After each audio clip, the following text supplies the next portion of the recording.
A graça e a paz de nosso Senhor e Salvador Jesus Cristo, meu irmão e minha irmã. Vamos dar continuidade aos nossos devocionais do Evangelho de nosso Senhor Jesus Cristo, segundo Marcos. E hoje nós vamos ver no capítulo 13, do versículo 24 ao 27, que diz assim a palavra do Senhor. Mas naqueles dias, após aquela tribulação, o sol escurecerá e a lua não dará sua luz. As estrelas cairão do céu e os poderes celestes serão abalados. Então se verá o Filho do Homem vindo nas nuvens, com grande poder e glória. E ele enviará os seus anjos e reunirá os seus eleitos dos quatro ventos, dos confins da terra até os confins dos céus. Então, meus amados irmãos e irmãs, após aquela referida tribulação que nós vimos no último vídeo, Jesus afirma agora sobre a sua segunda vinda.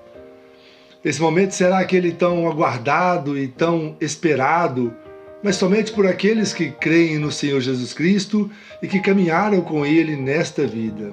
Mas também será um grande e terrível dia para aqueles que ignoraram a Deus neste mundo. Estes poucos versos que lemos apontam para a gloriosa volta de Jesus, conforme Joel já havia profetizado há centenas de anos atrás, quando disse: mostrarei maravilhas nos céus e na terra, sangue, fogo, nuvens de fumaça.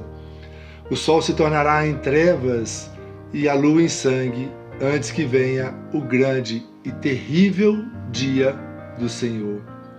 Jesus começa falando aqui sobre aqueles dias depois daquela angústia, ou seja, depois da grande tribulação e da terrível perseguição do anticristo que nós já vimos, em que os astros, o céu, a lua e as estrelas serão completamente abalados, demonstrando que a vinda de Jesus, o Salvador do mundo, afetará tanto o homem, o ser humano, quanto a natureza. Deus, o justo juiz, virá julgar e abalar o mundo. O apóstolo Pedro descreve esta cena dizendo assim: o dia do Senhor chegará como um ladrão. Naquele dia os céus vão desaparecer com um barulho espantoso, e tudo que há no universo será queimado. A terra e tudo que nela existe vão sumir. Quando o Filho de Deus, que está governando o universo lá do trono do céu, voltar com grande poder sobre as nuvens, ele representará o próprio Deus, representará a glória Shekinah de Deus. E isso, meus irmãos, será o clímax de toda a história humana. Já vimos várias passagens neste canal que nos mostra que na primeira vinda Jesus veio como um servo, como o Cordeiro de Deus, como o Salvador do mundo. Mas na sua segunda vinda não. Ele verá publicamente como o Senhor Todo-Poderoso, o dono do universo, o Senhor de toda a história, o Rei dos Reis e Senhor dos Senhores. Na sua primeira vinda muitos não o reconheceram, mas na sua segunda vinda será visível e pública. E como diz em Apocalipse, todo olho verá. Oh, glória, meus amados, mas volto a afirmar, será uma bênção só para alguns, para aqueles que creem. Sua vida será única, gloriosa e poderosa. Jesus vai aparecer nas nuvens montado em um cavalo branco, acompanhado de um exército de anjos. E todos aqueles que rejeitaram a Cristo se lamentarão muito, mas muito mesmo. Aquele será um dia de trevas para estes, será o dia de juízo, onde sofrerão a penalidade da condenação eterna. Os que deram as costas para Jesus e que deram as costas para Deus, que optaram pelo pecado e pelas coisas deste mundo, prestarão contas ao Senhor. Os perversos serão lançados na fornalha ardente, onde haverá choro e ranger de dentes. Os poderosos deste mundo, que acharam que poderiam viver sem Cristo, ficarão aterrorizados, desejarão morrer, tentarão se esconder da ira do leão da tribo de Judá, mas não conseguirão escapar. Você pode ver isso também em Apocalipse 6, no versículo 15 a 17. Jesus virá para arrebatar a sua igreja. Essa passagem diz que ele enviará os anjos e reunirá os escolhidos deles dos 4 cantos da terra, dos 4 ventos, da extremidade da terra até a extremidade dos céus. Os anjos irão por toda a terra recolhendo os bons frutos de Deus.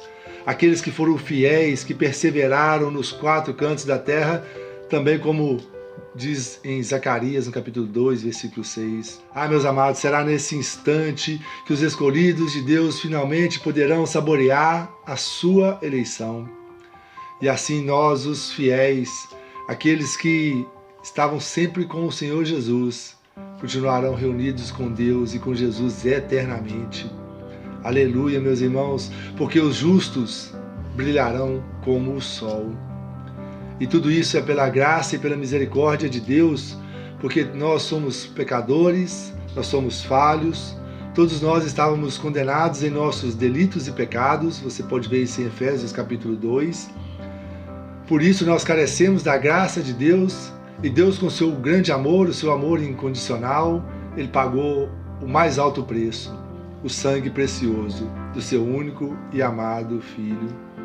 E isso deve ser motivo de muita alegria para nós, amém?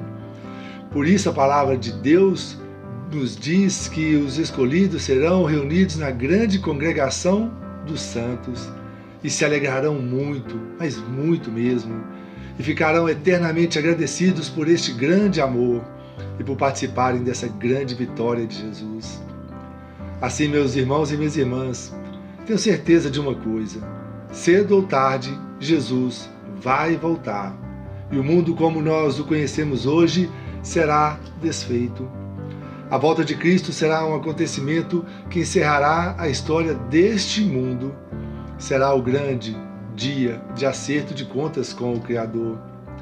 Deus não nos revelou quando isso vai acontecer, pois Ele quer que nós, o seu povo, estejamos preparados, estejamos prontos, vivendo a expectativa dessa gloriosa volta de Jesus todos os dias.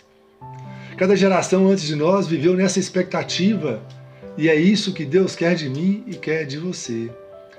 E eu digo isso por amor, que não há espaço no reino de Deus para cristãos nominais, cristãos carnais, cristãos preguiçosos. Não basta se dizer crente ou cristão ou praticar alguns atos religiosos. É necessário viver em obediência ao Senhor, em obediência à palavra de Deus, todos os dias de nossas vidas. Devemos viver prontos o tempo todo para este maravilhoso dia.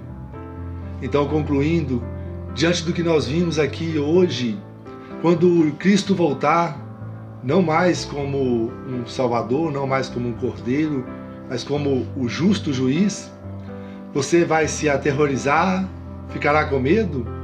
Ou você vai se alegrar porque você será reunido pelos anjos para estar eternamente na presença de Deus?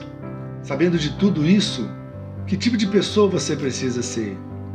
Como o apóstolo Pedro disse, a vida de vocês deve ser santa, agradável, piedosa e dedicada a Deus. Esperem a chegada do grande dia do Senhor e façam o possível para que esse dia venha logo. Que você seja encontrado fiel à palavra do Senhor. Que você não seja encontrado simplesmente honrando a Jesus só com seus lábios, mas que você esteja honrando a Jesus e a Deus de todo o seu coração, de toda a sua alma, de toda a sua força, de todo o seu entendimento, com tudo que você tem e com tudo que você é. E que você possa viver hoje e todos os dias que o Senhor ainda te der, na certeza da volta iminente de Cristo, o nosso único e suficiente Senhor e Salvador. Amém? Que Deus te abençoe e te guarde, em nome de Jesus.